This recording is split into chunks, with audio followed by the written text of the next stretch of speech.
Picture a high-stakes corporate boardroom in Dallas. Oh, I know the exact kind you mean. Right. We're talking panoramic views of the skyline through those floor-to-ceiling glass windows, the heavy mahogany tables, and an atmosphere that is just, well, it's incredibly tense. You can feel the air in the room just getting heavy. Exactly. Right. Because millions of dollars have been spent over the last 2 years on data infrastructure.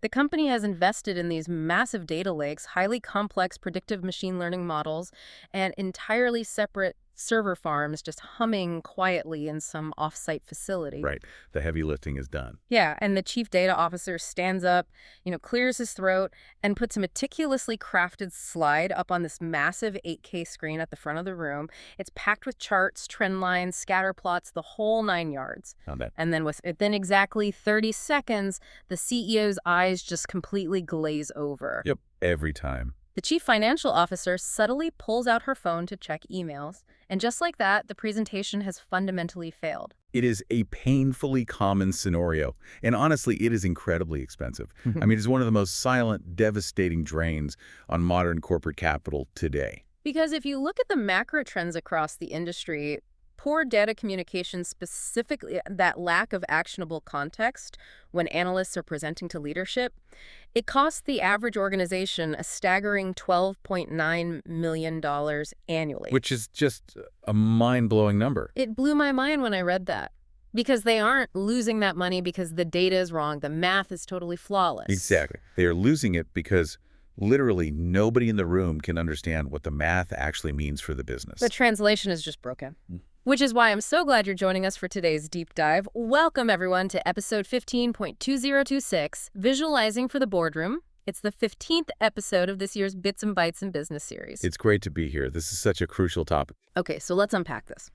Last week, in our deep dive into applied data mining, we talked all about extraction. We talked about digging the raw materials out of the ground, building the algorithms, finding all those hidden patterns. Right. But today is the crucial next step. Today is about how you actually package and sell those raw materials to the C-suite. Precisely. Because last week was really about being a data custodian. Today is about becoming a strategic advisor. And before we get into the psychology and the cognitive science of how a CEO's brain actually processes a chart, which is fascinating, I want to invite you, the listener, to hit subscribe and share this deep dive with your network right now. Absolutely. Because staying connected with us week after week, that's how you master the exact skills that separate mid-level analysts who just sort of push buttons from the true boardroom strategic advisors who actually drive company direction. You really need every advantage you can get right now. Yeah. Also, make sure you check out our YouTube channel for access to visual course materials, video deep dives, and all the cutting-edge content you need to stay ahead of the curve. Because the curve is, it's moving incredibly fast right now. What's fascinating here is that the overarching mission of our deep dive today is to really explore the psychological, the technical, and the strategic mechanics of what we call data storytelling. Right. And we're going to look at this specifically through the lens of the booming North Texas corporate ecosystem. Our goal is to equip you with the absolute mastery required to walk into that Dallas boardroom, put a single visual on the screen, and just command the room. So let's start with the elephant in the room, the static dashboard. You know exactly what I'm talking about. Oh, I've seen too many of them. The typical screen with like 12 different charts squeezed together, a bunch of those speedometer gauges, and more pie charts than a bakery. Why is this failing so spectacularly right now? Well, historically, the entire field of business intelligence BI was obsessed with the heavy lifting. The focus was purely on the plumbing. Getting the data in one place. Exactly. We were building massive data lakes, engineering complex, extract, transform, and load pipelines we call the ETL. Companies spent all their intellectual capital just trying to get highly fragmented data into one centralized place. Right. But we have reached a major inflection point in the industry. Yeah. The extraction problem, it is largely solved. The communication problem, however, is failing at scale. Which brings us back to that CEO checking out after 30 seconds. There is a literal ticking clock in these meetings, isn't there? Yes. That is the fundamental psychological threshold in high-stakes environments. We call it the 30-second rule. That's the 30-second rule. Okay. If an executive cannot comprehend the core strategic implication and the required business action of a visualization within 30 seconds, it is a failure, period. Their cognitive fatigue sets in, and you completely lose their attention. I want to push back on that just a little bit, though. Are dashboards really that inherently bad? I mean, think about the word itself. Isn't a business dashboard just like a car's instrument panel? That's the common defense, yeah. Right. Because when I'm driving down I-35, I just need to see my speed, my gas level, maybe the engine temperature. I don't need my car to tell me a quote-unquote story. I just need the raw numbers. It is a very common analogy, but here is where it completely breaks down in a corporate context. Yeah. Your car's dashboard is designed for a single operator you, Okay. Yeah. and you're making micro adjustments in real time within a closed, highly predictable physical system. A standard executive dashboard, however, is a fragmented view of a highly unpredictable global market, and it's presented to a room full of people with wildly competing priorities. So it's not a closed system at all. Not even close. When you just show a board of directors a bunch of gauges without a narrative, you force them into what cognitive psychologists call cognitive offloading. Cognitive offloading. Wait, so is that like handing a patron at a high-end restaurant a raw steak, a knife, and a recipe card and just telling them to figure it out themselves? That is exactly what it is. You are making them do the work they are paying you to do. You are forcing the CEO, the CFO, the Chief Marketing Officer, to independently interpret the underlying meaning of those numbers in real time. Right, they have to do the math in their heads. Exactly. And when you force executives to do complex math and trend analysis on the fly, what inevitably happens? They start arguing. Oh, I've seen that. The meeting totally derails. They debate the validity of the data, they Yeah. question the methodologies, they argue over how a specific metric is even defined. The meeting just devolves into a hostile interrogation of the data rather than a focused discussion on strategic market action. Okay, so we clearly need to move from data visualization to data storytelling. But what is the actual practical difference? Because I feel like those terms get thrown around interchangeably on LinkedIn all the time, and they really shouldn't be. They shouldn't be at all. There is a massive operational difference. Traditional data visualization simply displays raw patterns. It shows distributions or statistical trends over time. Like just a line going down. Right. For example, a traditional visualization is a simple line graph showing a 20% drop in daily application engagement over the last month. That is it. It presents the data at face value. Data storytelling, on the other hand, builds a cohesive, logical narrative around that exact same data. So it's not just saying, hey, engagement dropped. I have to explain the why. Right. The story becomes engagement dropped 20% immediately following the rollout of our new user authentication protocol last Tuesday.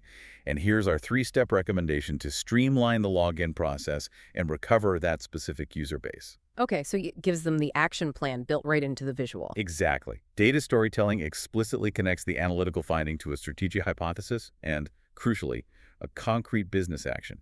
It demands a total shift in identity for the analyst. You are no longer just a custodian of numbers, you are a strategic advisor making a recommendation. So how do we actually do this? If I'm an analyst tasked with presenting to the board next Tuesday, where do I start? Because I'll be honest, my instinct, and I think the instinct of almost everyone listening, is to immediately boot up the software, connect the data source, and start dragging and dropping bar charts onto the canvas just to see what looks good. Which is exactly what you should not do. Really? Yes. It is the fastest way to build a confusing, convoluted dashboard. Industry best practices dictate a rigorous, disciplined approach called the 3-pass methodology. Okay, lay it out for me. In the first pass, you literally step away from the software entirely. Close the laptop, you sit down with a blank piece of paper, and you write out a single-sentence takeaway. We call this the so what factor. The so what factor. I like that. What is the singular strategic purpose of this presentation? If you cannot articulate the so what in plain English without pointing to data points, you are not ready to build a chart. Wow. So you're saying step away from the software completely until you know what story you're telling. I guess if you don't know the destination, any chart will get you there, but you won't actually solve the business problem. Exactly. It requires immense discipline. So then, in the second pass, you sketch the narrative flow on that same piece of paper. You ensure the logic moves linearly. Like a storyboard. Exactly like a storyboard. Here is the historical context on the left. Here is the new insight in the center. And here is the recommended action on the right. Finally, in the third pass, you actually open the software and you implement only the strictly necessary visual elements required to support that single sentence you wrote in step 1. Okay, so if I'm only using strictly necessary elements, I'm guessing that means no 3D exploding pie charts. Absolutely no 3D pie charts. Ever. My favorite, come on. I know they look flashy, but the human eye and brain are notoriously terrible at judging relative area and complex volumetric proportions. That makes sense. When you tilt a pie chart into 3D, the slices at the front artificially look larger than the slices at the back simply because of forced perspective. It literally distorts the truth. It's basically lying with geometry. Precisely. You must stick to established visual mappings. Line charts for continuous trends over time. Bar charts for discrete categorical comparisons. If an executive has to spend 10 of their 30 seconds just figuring out how to read your novel avant-garde chart, you have already failed. But what happens when an executive inevitably points to a number on your beautifully simple bar chart and says, that doesn't look right. Where did you get that? Because I've been in those meetings. The second someone doubts the data source, the trust just completely evaporates and the presentation is basically over. Trust is the most fragile currency in the boardroom. It takes years to build and literal seconds to destroy. To prevent that exact friction, expert data storytellers build what we call a trust metric directly into the presentation architecture. A trust metric, what does that look like? They make all definitions radically explicit. They define their trailing windows. So, is this a 30-day rolling average or a strict calendar month?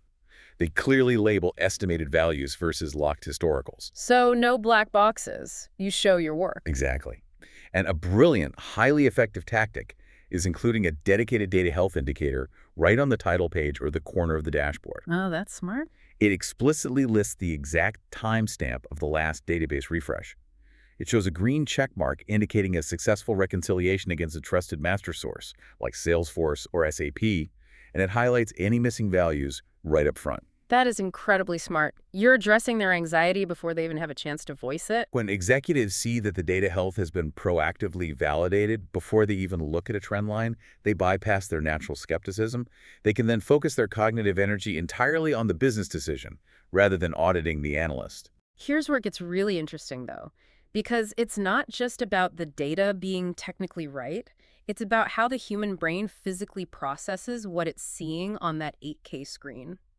Let's dive into the cognitive science of the boardroom. This is critical Yeah. because the success of a presentation is fundamentally governed by how efficiently the human visual cortex can encode and synthesize visual information. Right. In a high-pressure executive meeting, cognitive resources are incredibly limited. You have to understand the psychology of visual perception. So let's talk about spatiotemporal proximity. That is a massive mouthful of an academic term. What does that actually mean for me when I'm building a slide? It is a foundational principle of human-computer interaction, but it's much simpler than it sounds. It simply means that the human brain automatically groups visual elements that are placed closely together in space and presented at the exact same time. If you put a revenue chart on the top left of a crowded dashboard and a corresponding marketing spend chart on the bottom right, the brain has to burn precious mental horsepower to jump across the screen and connect them. And that mental horsepower is what you call cognitive load, right? Exactly. Cognitive load is the amount of working memory required to process information. High cognitive load shatters that 30-second window. Okay, so to reduce cognitive load, I need to keep related things physically next to each other. But I know analysts often try to be helpful and end up making it worse with something you call double-encoding. What is that? Double encoding is one of the most common sins in data visualization. Imagine you have a standard bar chart showing sales by region, north, south, east, west. The bars are separated on the x-axis by region. Right, so we already know which is which. Exactly. The spatial layout already tells the brain which region is which. But then the analyst decides to also color the north bar blue, the south bar red, the east bar green, and the west bar yellow. Oh, I see that all the time. It's like wearing a belt and suspenders while holding up a neon sign that says your pants are secure. Yes. It's distracting, it's totally redundant, and honestly, it looks a little amateur. That is a perfect analogy. Yeah. You are providing the exact same information through two different visual channels, space and color. It creates visual friction.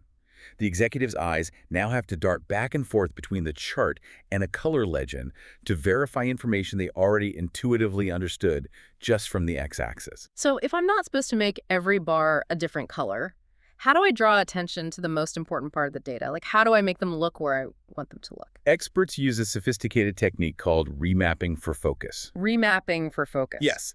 Let's say your strategic story, What is that the East region is drastically underperforming. You render the North, South, and West bars in muted, neutral tones. We are talking soft, pale grays or very light browns. Just dulling them out entirely. Right. Then you hit the East region bar with one highly saturated, bright color, like a deep teal or a sharp orange. Oh, I love that. So you are physically hijacking their visual cortex. You're basically telling the brain, look right here immediately before they've even had a chance to read the title of the chart. Precisely. You establish an immediate, pre-attentive visual hierarchy. You are guiding their eye exactly where it needs to go to understand the narrative. But let's talk about those colors, because I know there's a huge trap here with color saturation. I've been in meetings where the charts are so intensely bright it actually hurts my eyes to look at the screen for more than 5 minutes. Visual weight is primarily driven by color, specifically the combination of hue, brightness, and saturation. A pervasive flaw in corporate reporting is using the default 100% saturated color palettes provided out of the box by basic software. The neon defaults, they're awful. They really are. When you splash those fully saturated neon colors across a massive boardroom screen, they literally vibrate. They cause physical visual fatigue. So what's the secret? If I want to use a strong blue, but I don't want to blind my CEO, what do I actually do in the software? The industry secret, particularly in advanced platforms like Tableau or Power BI, is to find the opacity slider in the color settings. You pull the opacity down to roughly 75 to 90%. Just dial it back a bit. Yes. This precise addition of transparency dulls the harshness of the primary hue. It allows the grid lines to show through slightly, and it makes the entire dashboard infinitely easier to process over a 2-hour presentation without losing the core identity of the color. That makes so much sense. But what if I'm building one of those sleek dark mode dashboards? You see those a lot now. Does the 75% rule still apply? No, and that is a crucial exception. Reverse contrast dashboards where you have light data marks on a dark background operate on completely different optical rules. Oh, really? Yes, they often require 100% opacity just to maintain the minimum contrast ratio for basic legibility. If you drop the opacity on a dark background, the colors muddy into the black and become unreadable. Okay, so keep it at 100 for dark mode. But if we connect this to the bigger picture, color isn't just about aesthetics or eye strain, right? It's deeply psychological, and it's heavily influenced by culture. We have these hardwired schemas in our brains about what colors actually mean. We absolutely do.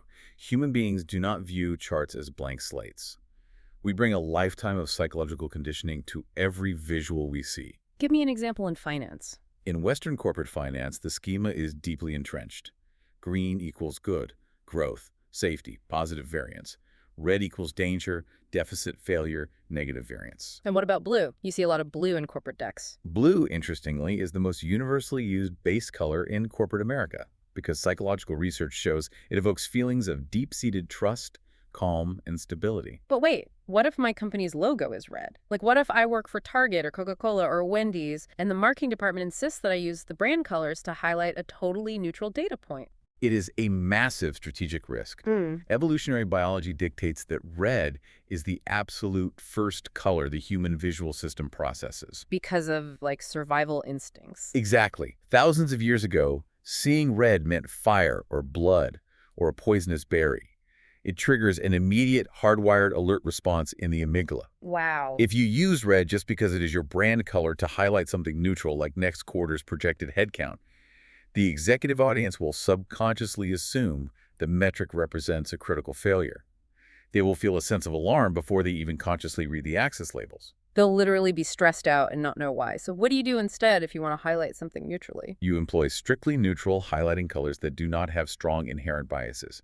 Deep oranges, rich teals, dark purples.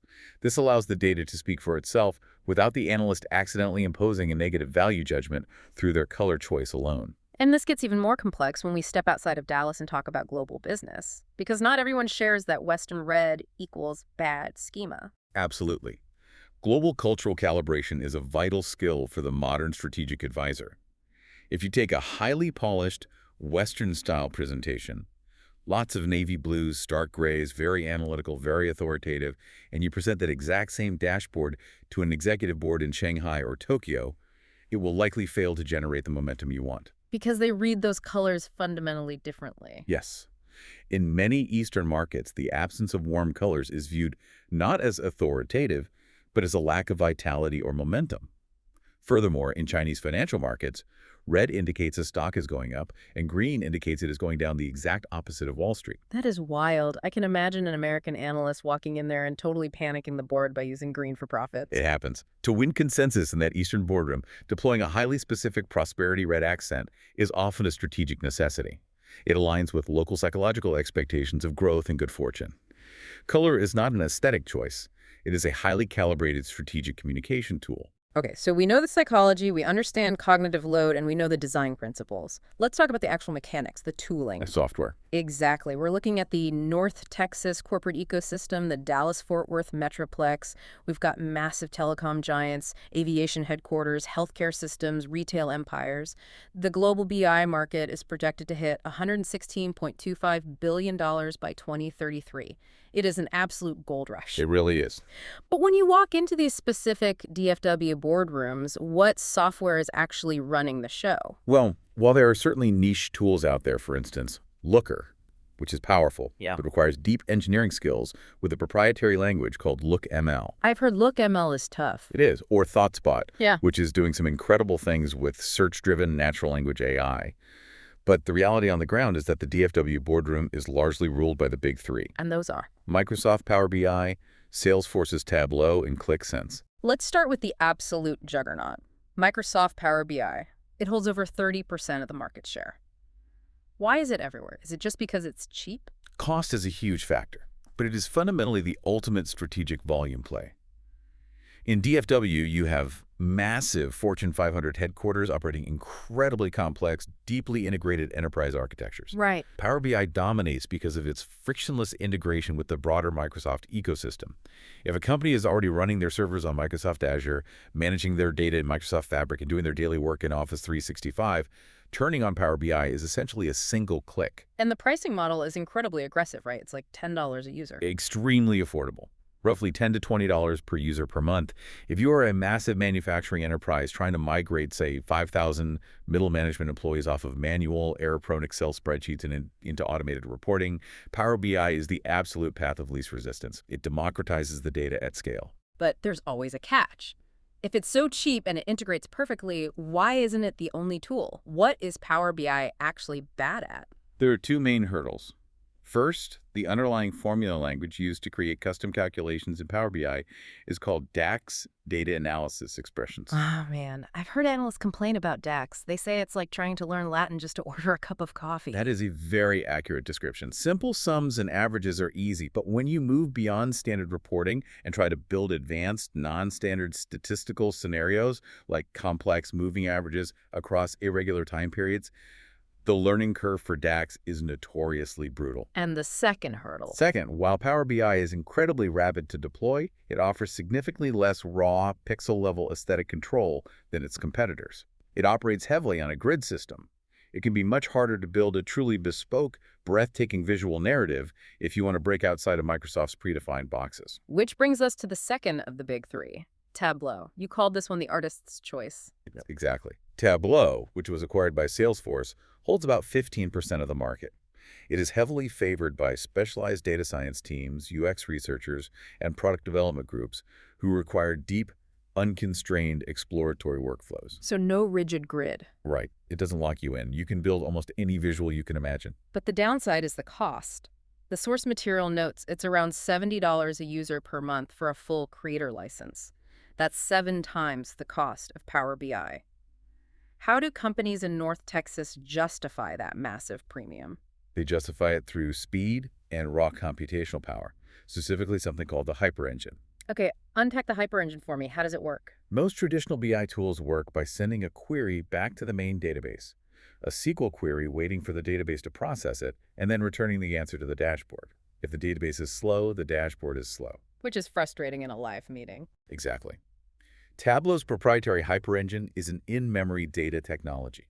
It compresses and extracts billions of rows of data and loads them directly into the local RAM of the server running the dashboard. Wait, so it's all happening locally. It's not constantly calling back to the mothership. The data is already right there. Precisely, right there in the RAM. which is why it's so incredibly fast. It can render billions of rows at record speeds without crashing.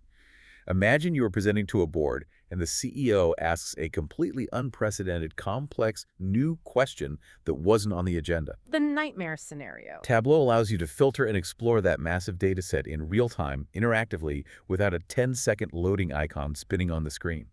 That zero-latency exploration is what companies are paying for. Furthermore, organizations are willing to pay a premium salary for analysts who can wield Tableau to create these completely custom, unconstrained visual narratives. And then there's the third major player, Qlik Sense. It holds about 10% of the market share. What makes them different? Because if Power BI is the cheap integrator and Tableau is the fast artist, what lane is Qlik in? Qlik fundamentally changes how data is queried at a structural level.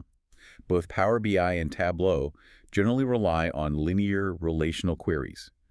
You follow predefined paths. Like drill downs. Exactly.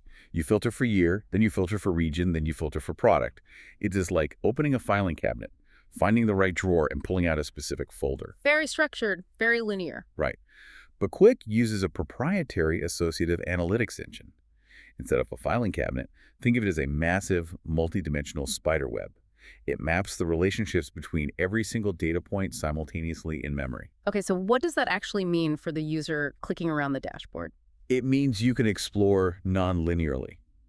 But crucially, the defining feature of Qlik is that it highlights the gray data. The gray data, what's that? Yes. When an executive filters a linear dashboard for a specific retail product line, say, winter coats, the dashboard only shows the data associated with winter coats. Makes sense. In Qlik, when you select winter coats, it highlights them in green, but it also explicitly displays everything else in light gray. It shows you what is excluded from that selection. Oh, that is absolutely fascinating. It highlights the absence of data. So if I'm managing a massive complex supply chain in DFW, Qlik isn't just showing me what's sold, it's dynamically highlighting the bottlenecks, the missing links, the specific warehouses that didn't ship any winter coats. Precisely. It shows you the negative space. It is invaluable for manufacturing, complex retail logistics, and healthcare to find hidden anomalies and missing connections that linear tools inherently obscure by filtering them out. So we've talked about the psychology, we've talked about the tools, we know the massive boardroom stakes. I want to pivot excitedly to how our listeners can actually learn to do this. It's the most important step. Because if you're a company in Dallas, you don't just need button pushers who know where the opacity slider is, you need strategic thinkers. And this is right in your wheelhouse because you are closely affiliated with the Dr. Sam Pack College of Business at Tarleton State University. Tell me how the academic world is bridging this gap between raw IT skills and boardroom strategy. That gap is exactly what we're focused on closing. The philosophy at Tarleton, and specifically within the Dr. Sam Pack College of Business, is that the curriculum must be meticulously structured to mirror the modern corporate data lifecycle. We recognize that you cannot build a brilliant executive-level visualization if you are building it on top of a broken data model. Garbage in, garbage out, right? It's the oldest rule in computer science, and it never stops being true. It is the absolute truth. And this is why our foundational layer begins deep in the architecture, with courses like BCIS 536 Applied Database Management. Before we ever let a student touch a dashboard or talk about color theory, we immerse them in those ETL pipelines. We teach them the engineering logic required to extract fragmented data from ancient legacy mainframes. What does that look like practically for a student? Like, what are they actually doing? It looks like learning how to algorithmically clean chaos. For example, they write scripts to convert unstructured, messy text inputs, or one user typed Jan first, another typed 1/1/2026, and another just typed January into perfectly standardized database formats. That sounds tedious, but so necessary. Extremely necessary. They learn the hard way that a beautiful, mathematically sound chart built on corrupted, dirty data is not just useless, it is a massive corporate liability that could lead to a catastrophic business decision. It's the unseen, rigorous, dirty work that makes the magic possible on the stage. And if someone is listening and thinks, yes, I want to build the engines, I want to design those massive databases, what is the pathway for them? For the student who is deeply passionate about the architecture and the code, our BS in Computer Information Systems is the ideal pathway.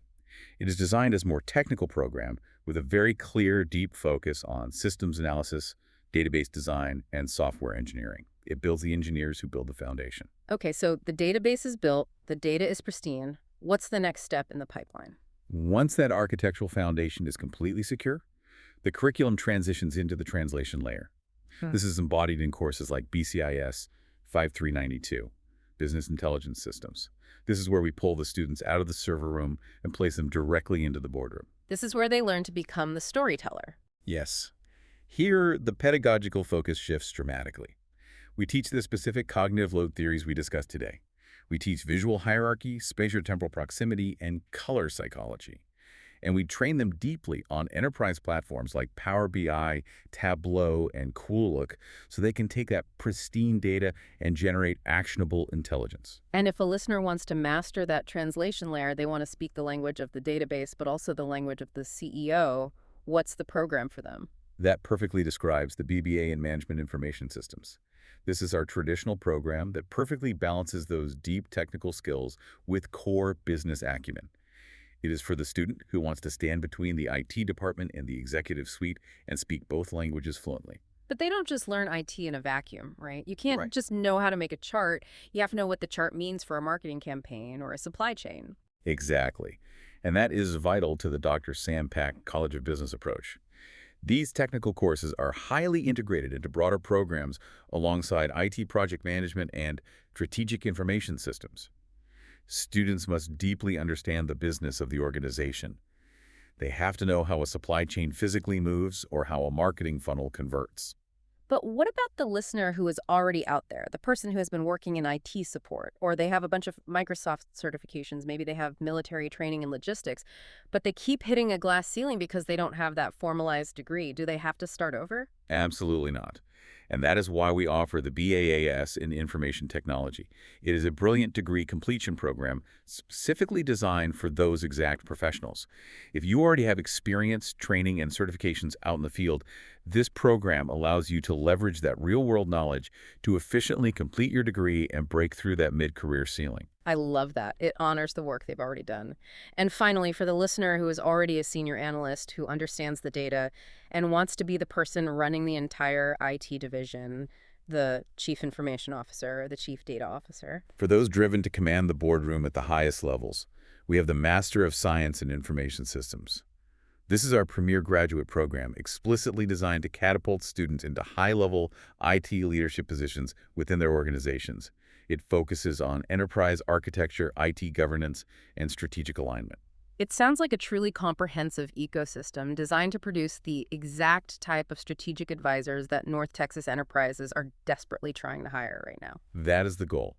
We want to prepare students not just for a job, but for lifelong career success and high-impact leadership opportunities. Let's prove it, though. Show me how this applied knowledge actually moves the needle in the real world. I want to spend significant time looking at empirical demonstrations, real DFW case studies, where a shift in data storytelling fundamentally changed a company's trajectory. Let's start with Pivot Business Group.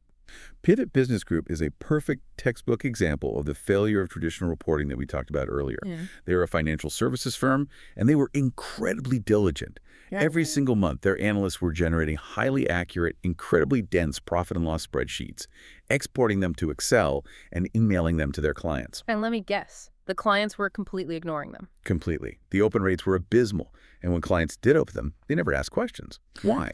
Because the clients were small and medium business owners, not trained financial analysts. Right.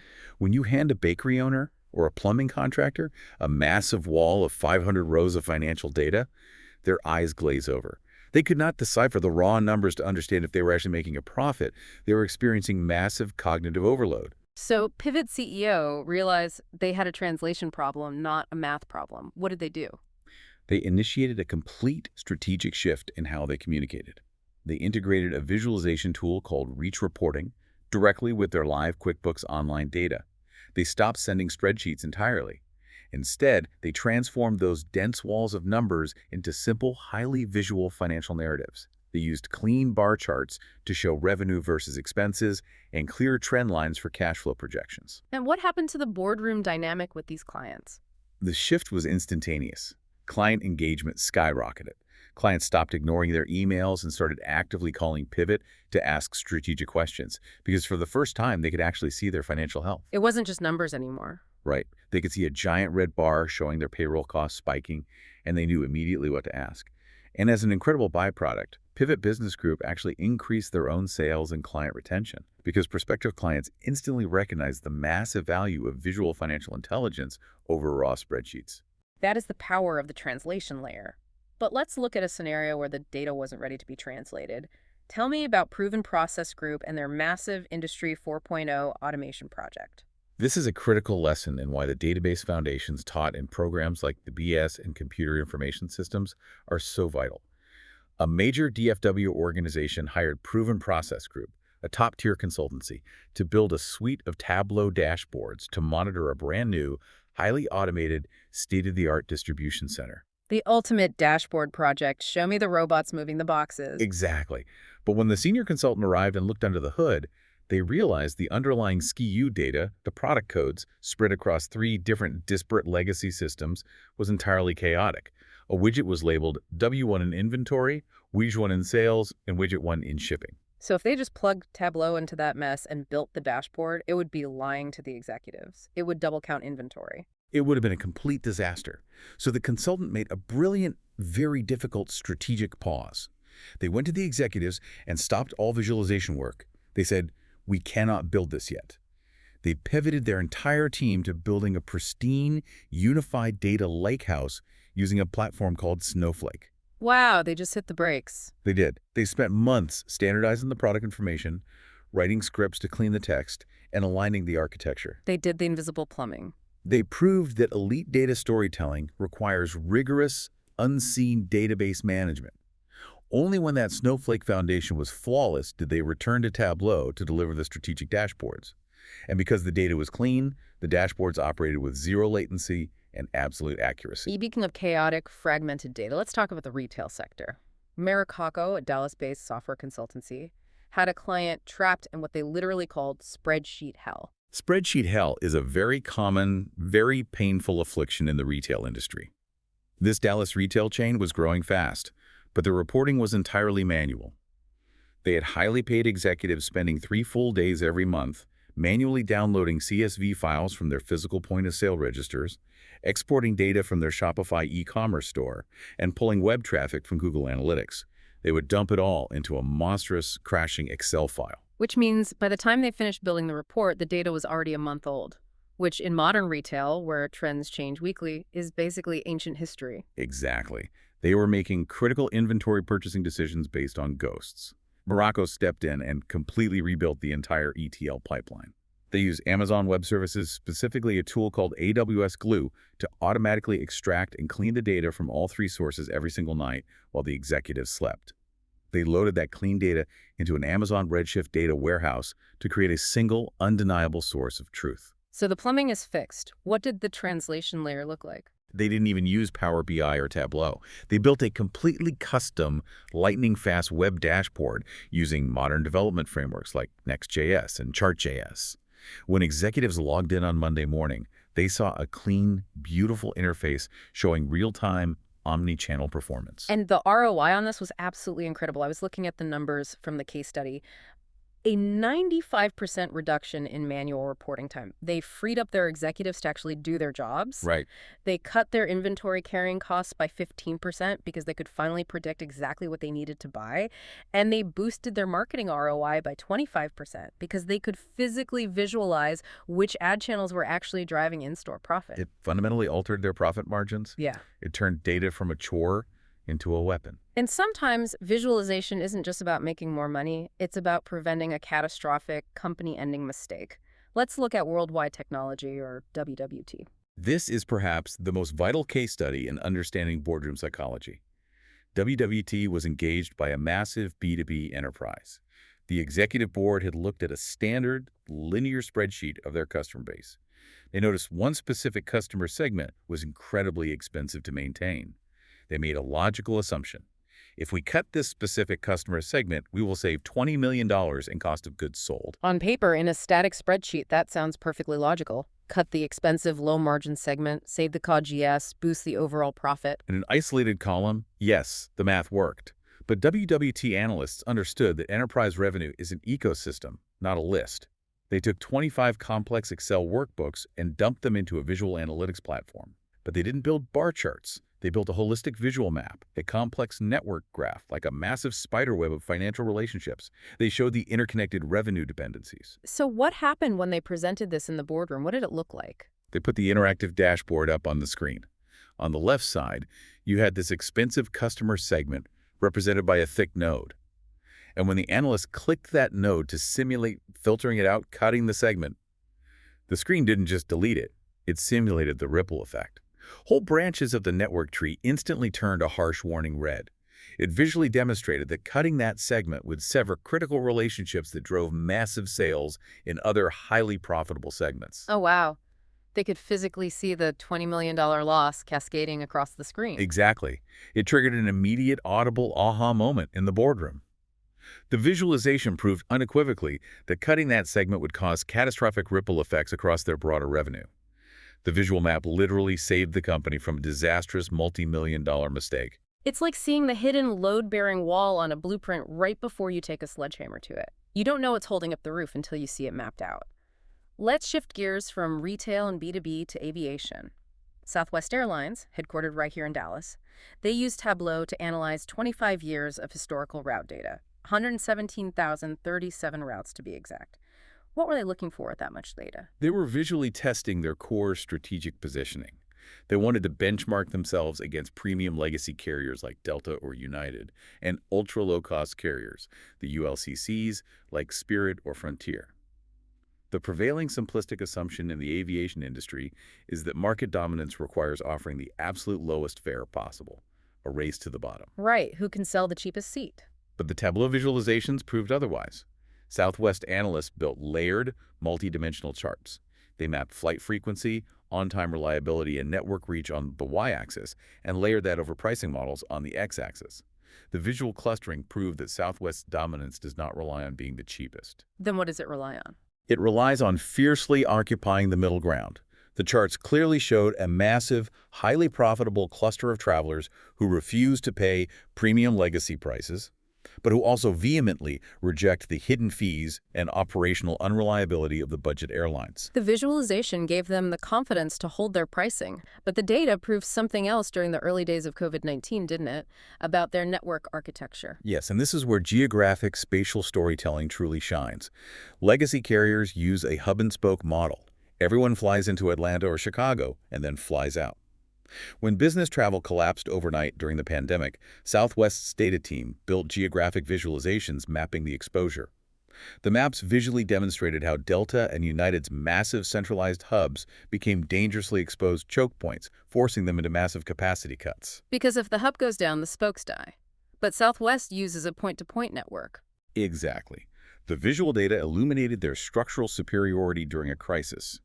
Because they fly direct point-to-point routes, Dallas to Phoenix, Phoenix to Vegas, the geographic visualization showed they could rapidly adjust to shifting, localized demand without severing their entire network. If one city locked down, they just rerouted the planes. The data story gave the executives the undeniable proof they needed to stick to their unique model and aggressively market their operational resilience to investors. But even Southwest geographic maps represent historical data. They show what already happened. If we want to look at the absolute cutting edge of cognitive load management, we have to look at what happens when the data is moving at 70 miles per hour in real time. Which brings us to our last case study, Toyota Connected, based in Plano. Toyota Connected is operating on a totally different frontier. They needed a way to display massive, continuous streams of vehicle telematics data. We are talking millions of data points per second regarding braking, acceleration, and G-forces from connected cars all over the country. They needed to display this in their North America Experience Center. They bypassed traditional static dashboards entirely. Because a bar chart updating every second is just unreadable noise. It induces immediate cognitive overload. Instead, they partnered with an agency to use an advanced 3D visualization tool called GlobeKit. So instead of a spreadsheet saying car ID 459 braked hard at this latitude and longitude, what do the executives actually see? They see a dynamic, glowing 3D map of North America.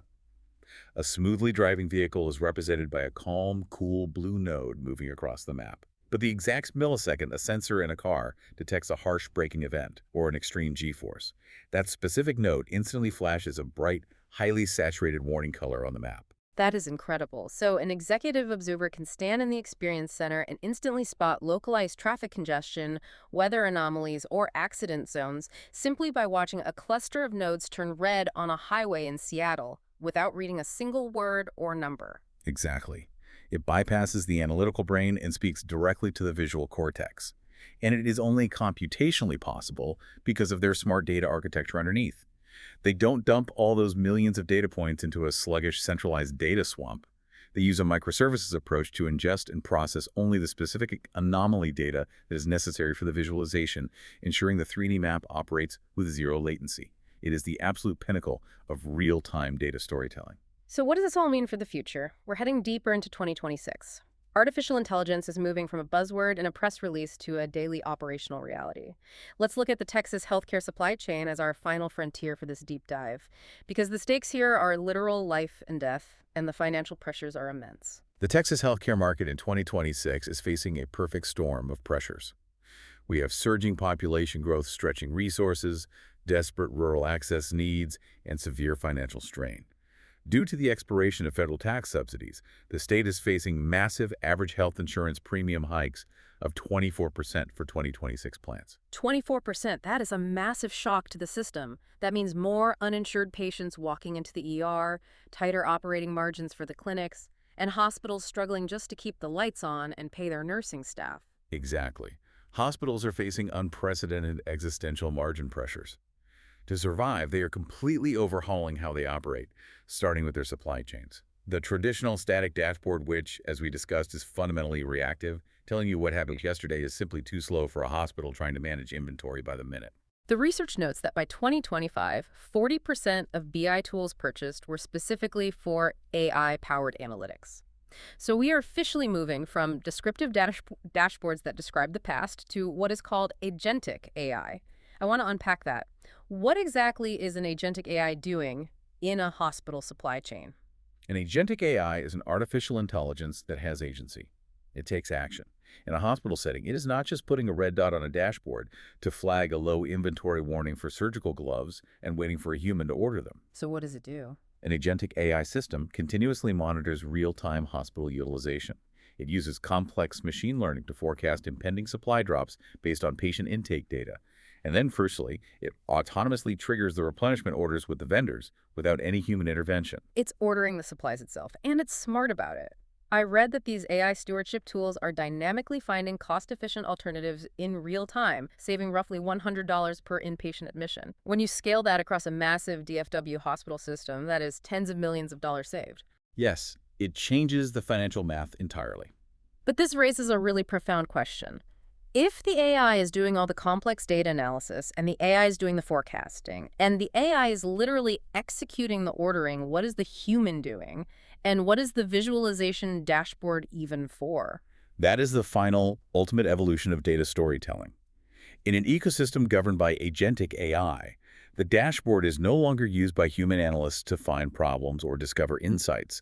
It is used by human leadership to govern, audit, and trust the machine. The dashboard becomes the leash. Exactly. It becomes the critical visual interface for transparency and oversight. It allows the hospital board of directors to visually verify at a glance that the AI's autonomous purchasing decisions are continuously aligning with the hospital's overarching financial budgets and care parameters. As digital assistants triage patients and algorithms manage millions of dollars in inventory, the ability to clearly, instantly visualize those complex AI workflows so a human can understand them is the next great frontier of executive communication. Okay, let's bring this all home. We have covered a massive amount of ground today. We really have. The main takeaway from everything we've unpacked, from the psychology of color to the architecture of databases, is this. Having massive data reserves, having the biggest snowflake data lakehouse in the world, having the most complex predictive machine learning models, it all holds absolutely zero inherent value without the translation layer.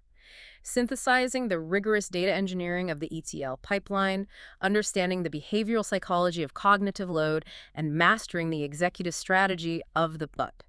So what factor, that synthesis, is the ultimate competitive advantage in modern business? Completely agree. It all comes back to that ticking 30-second clock in the boardroom from our opening scenario.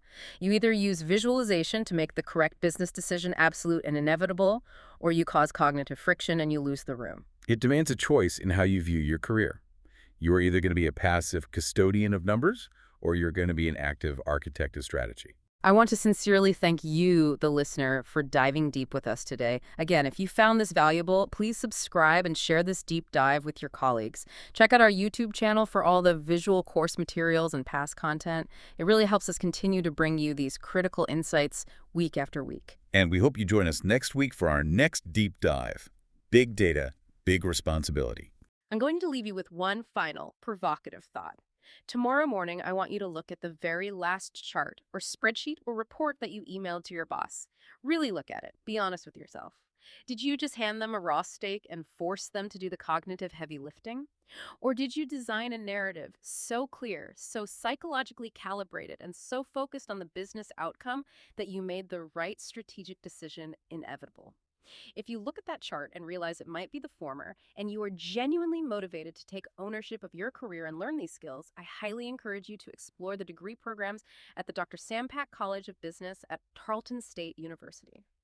Whether you're looking at the flexible BAS to finally finish your degree using your real-world experience, or the Master of Science in Information Systems to prepare for executive leadership, it is an incredible, future-focused investment. It is built specifically for those who are ready for a program that perfectly blends deep technical learning with true, practical business leadership preparation. Until next time, keep your queries sharp, your data clean, and your story clear. You've been listening to Bits and Bytes in Business.